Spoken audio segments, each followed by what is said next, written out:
YouTube, what is going on? It is that NBA guy Josh. Today is October 24th, 2015, and this video we're going to be going over the 2015/16 Los Angeles Clippers season preview and predictions.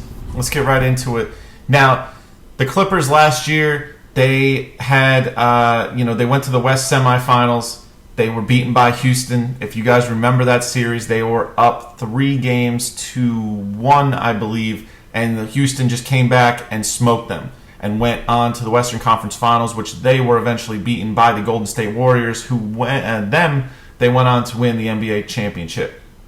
So, massive collapse, massive breakdown. They did have a really nice first round against San Antonio, where Chris Paul hit that running floater in the lane against Tim Duncan in Game 7. But you can't really celebrate a season based on a first round win for a team like this that has as much veteran talent, a top tier point guard, two amazing big guys in Blake Griffin and Deandre Jordan.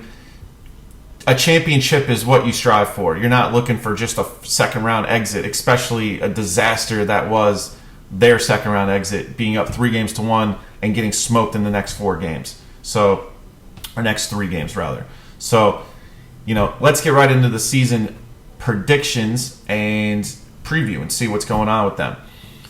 Last season, 56-26, decent record. I mean, you would expect them to have that. Anything below that would be a disaster. Anything above that would be a surprise. So you kind of expect a team that's as stacked as them to have a 56-26 record. The Western Conference is very difficult if you compare it to the East. So am I impressed? Yeah, sort of. But this is what they should be doing. Their starting lineup this season has gotten a little bit of a upgrade. Matt Barnes gone. He went to Golden State, Memphis. So Matt Barnes is out of there.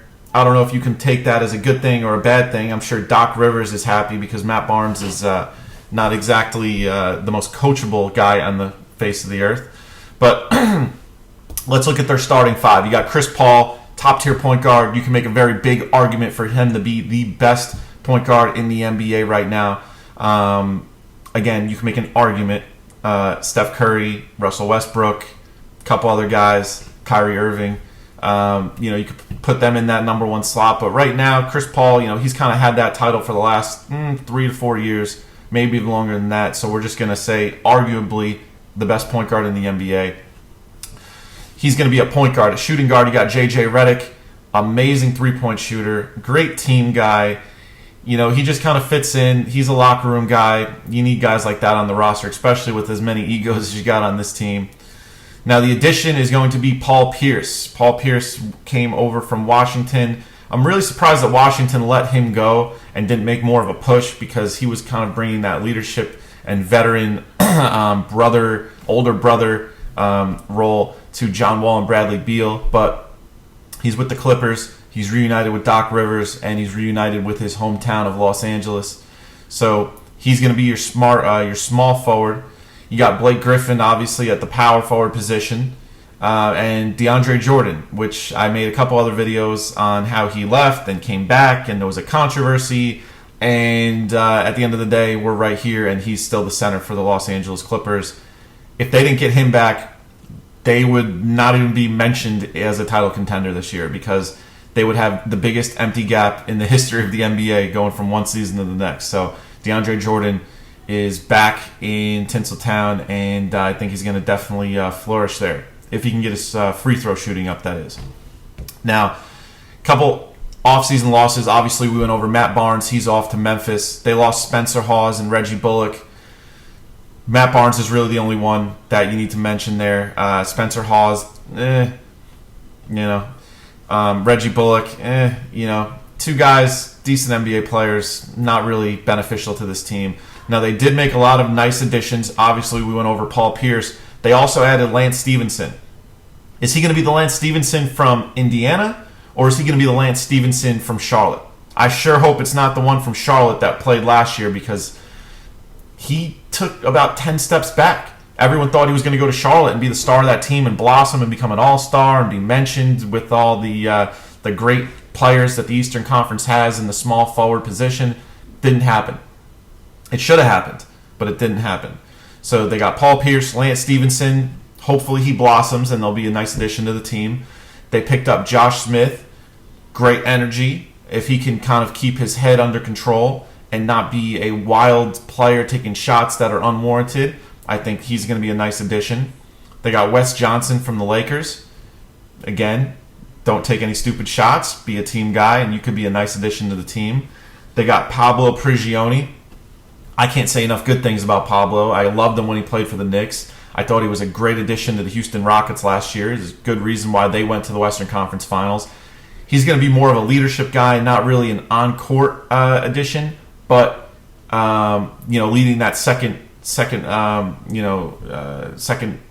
entry and being coming off the bench. He's going to be good. And then you got Cole Aldrich, who's going to be a backup to Deandre Jordan.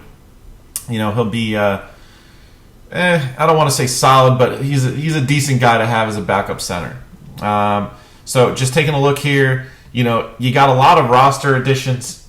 You got minimal, guys that left the team. As far as guys that are on the team right now and are probably not going to be there by the end of the season, there's been a lot of talk about Jamal Crawford being traded. I don't really know why they would want to get rid of him. He's arguably the sixth man of the year most years. You also got Austin Rivers, who, a lot of guys give him flack that he's the coach's son, and that's the only reason he gets as many minutes as he does. He's been improving, and I think he's going to continue to improve this year. And he just kind of fits in with that locker room. You kind of see him getting along with a lot of guys, which is a good thing. Other than that, just basic role players. You got Luke Mabute that went to UCLA. You got CJ Wilcox. These are guys that are just going to fill in, not really worth mentioning. But how do I see the Los Angeles Clippers doing this season? I think they're going to get past the first or second round, okay? I think they're one of 4 or 5 teams that you can argue that will be in the Western Conference Finals. Now, do I see them getting to the NBA Finals and getting past teams like Golden State, San Antonio, Memphis? That remains to be seen. I think that Deandre Jordan needs to work on his free throws. I think Blake Griffin needs to get a little bit more aggressive and start drawing more fouls. And they need to space the floor more. You got J.J. Redick, one of the best three-point shooters in the NBA. You got to take advantage of that. I think bringing Paul Pierce in is definitely going to help them with that because he can space the floor. He has a very nice range. The 14 to 16-foot jump shot is there for him. He's really good at shooting three-pointers. The X factor for this team, which is the same role that he had when he was with Indiana, is going to be Lance Stephenson.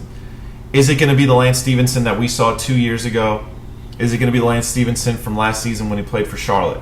That is going to be the X factor for this team. If he can come and mold himself, and Doc Rivers can mold him into the type of player that can give you 20 points and 6 rebounds and 4 assists a game and be an all-around amazing player, this team can definitely get to the Western Conference Finals. They have the potential to get to the NBA Finals. And I want to say, not huge, but a small chance of winning the NBA championship. You can't count them out. You cannot count this team out. So what do you guys think? Are the Clippers going to go and make some noise this season? Is it going to be an early exit for them? Drop it in the comments. This has been That NBA Guy Josh, and I'm out. Peace.